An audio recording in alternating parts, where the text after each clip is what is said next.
I'm still mourning last night's game. And I don't want to put the blame on anybody. I don't want to kind of just come in here and absolutely rip the entire team because it was an amazing season. And I'm so happy that the Patriots are AFC champs. And I'm so proud of this team. But I'm looking forward to the next thing.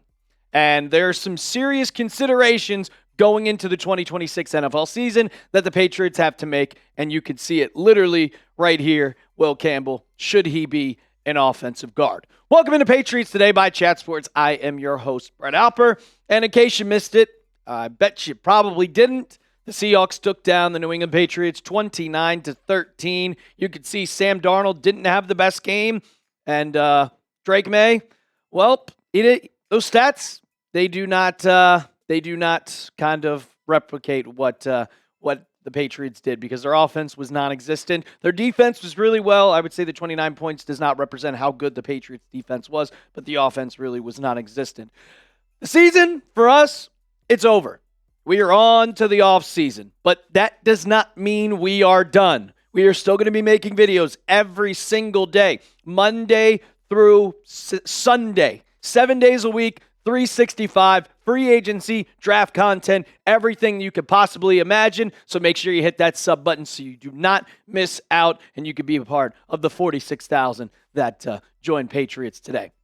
Before we get into the offensive line, which I think is the biggest problem that we saw during Super Bowl 60, I wanted to show that Drake Maye acknowledged that he received a pain-killing injection, whether it was Toradol, cortisone, whatever it was, for his right throwing shoulder before Super Bowl 60. He made it clear that he was ready to go, but at the same time, odds some context to what he was managing injury-wise. If he was fully healthy, he would not need that shot. So I would imagine some things would happen in the offseason. Maybe he gets surgery, maybe not. We'll find out what that happens later down the line. But let's go into the offensive line because it was an abysmal performance by all regards of everybody on the offensive line, but specifically Will Campbell right here.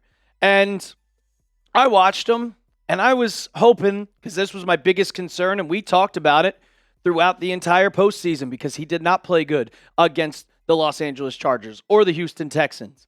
And I was wondering, how is he going to hold up against Uchenna Nwosu and DeMarcus Lawrence? And I'll be honest, it was awful.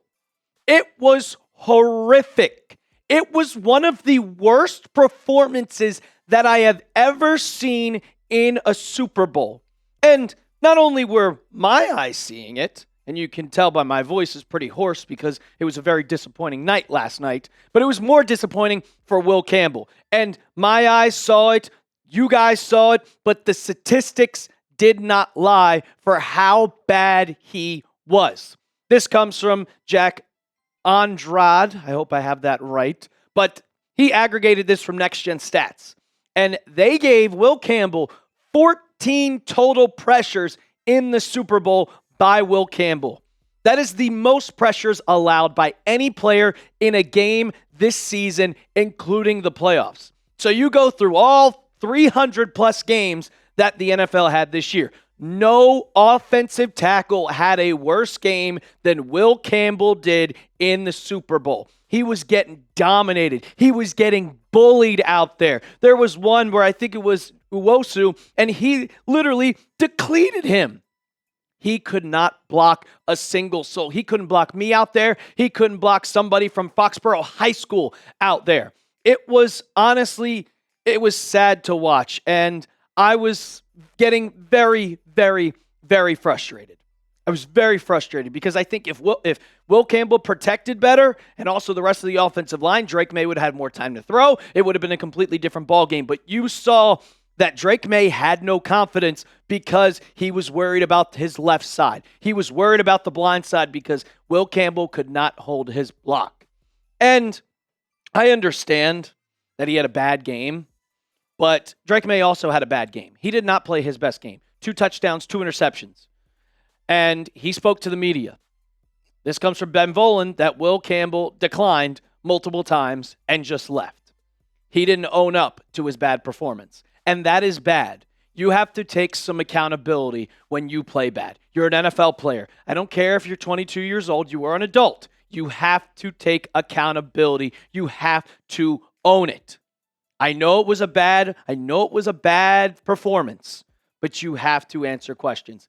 That is what NFL players do. And if you can't, maybe it not be fit out for you. But it wasn't just the Super Bowl where he played bad. It was not just the Super Bowl where he had an awful performance. This was kind of a thing that has been kind of revolving around the Patriots over and over and over. And it was kind of masked with how good the offense was during the regular season, but it was magnified once you got to the postseason. And this is the pressures allowed from Will Campbell in the 2025 postseason. In the wildcard game against the Chargers, he allowed 5. In the divisional round against the Texans, it was only 4, but it felt like Will Anderson Jr. and Danielle Hunter were all over him. And then the AFC Championship game, he had a better game. He stopped Nick Bonito a lot, but still added 2 pressures. And in the Super Bowl against the Seahawks, it was 14. And you do the math, and some of these come from PFF. Some of them come from Next Gen Stats. Next Gen Stats has his pressures at 29, and PFF has it a little bit lower at in the middle of the 20s. But overall, it's still the most pressures allowed in the postseason in NFL history. It is statistically the worst performance that a left tackle has done in NFL history. And that is a problem. And granted, if he was hurt, I know he suffered the knee injury earlier in the season, and he said it was a torn MCL, but he was playing through it. But if you were going to play that bad, bench him. And I said it multiple times during the watch party yesterday. Vidarian Lowe played a very, very good backup role with the games Will Campbell missed. You could have benched him in the Super Bowl, but they didn't want to do that, probably because he was okay enough to play. But I will say this, after watching the playoffs, and this was a huge discussion throughout the draft process, throughout the offseason, is he a left tackle? And after watching that postseason performance, it's clear to me that Will Campbell is a guard, and you need to move him to the inside because he has the tangibles. He has all the right tools to be an all-pro guard. You can see in his size, in his strength, but he does not have that lateral quickness to get off the ball and guard your best edge rushers. Guys like Will Campbell, guys like DeMarcus Lawrence, Uchenna Nwosu. We saw Myles Garrett earlier in the season where he had 5 sacks. Will Campbell is not fit to be a left tackle, and if you move him to left guard, I think that puts him in a much tighter spot where he can use his skill set. He also doesn't have the long enough arms to be able to handle those guys. There's a reason why he was so dominant against Nick Bonito, because Nick Bonito is one of those edge rushers that doesn't have long arms. But if you put him at left guard, I think it would work perfectly for him, and everybody would agree he would probably be an all-pro guard. It's something that you have to look at because the Patriots cannot go into 2026 with this performance, with a offensive line that is making Drake Maye get killed out there, because we will have the same exact thing that happened in Super Bowl 60. It cannot happen. It can't happen. So I'll ask you guys, should Will Campbell move to guard in the 2026 season? A lot of people on Twitter are saying it. I've agreed with it. I've tried to say no for the last 7 months of the year. And after that Super Bowl performance where it means the absolute most, it has to change. So I'm going with a yes. You let me know down in the comment section, yes or no. I will say, Will Campbell doesn't deserve all the blame. I'm putting a lot on him yesterday. 14 pressures is a ton. Drake Maye was not confident. He was erratic. He was scared, and it was because of the offensive line. It wasn't just because Will Campbell. We'll get into the rest of the offensive line in just a second. But first, hey, even though the season's over, it feels like the Patriots are back being good again. It feels like this is not going to be a one-time thing. Drake Maye is here to stay, and this New England Patriots team is here to stay. So if you want to root for the team and support the channel, get your shirts today, chatsports.com/we're back. You can get it in navy, or you can get it in blue. It's comfort color, so it's going to last you a while. Tom Brady passing the torch to Drake Maye. I think that Drake Maye is going to have a long, bright future here in New England, and I'm excited to see it. So get your T-shirts today. We'll have that in the comments and description of today's video.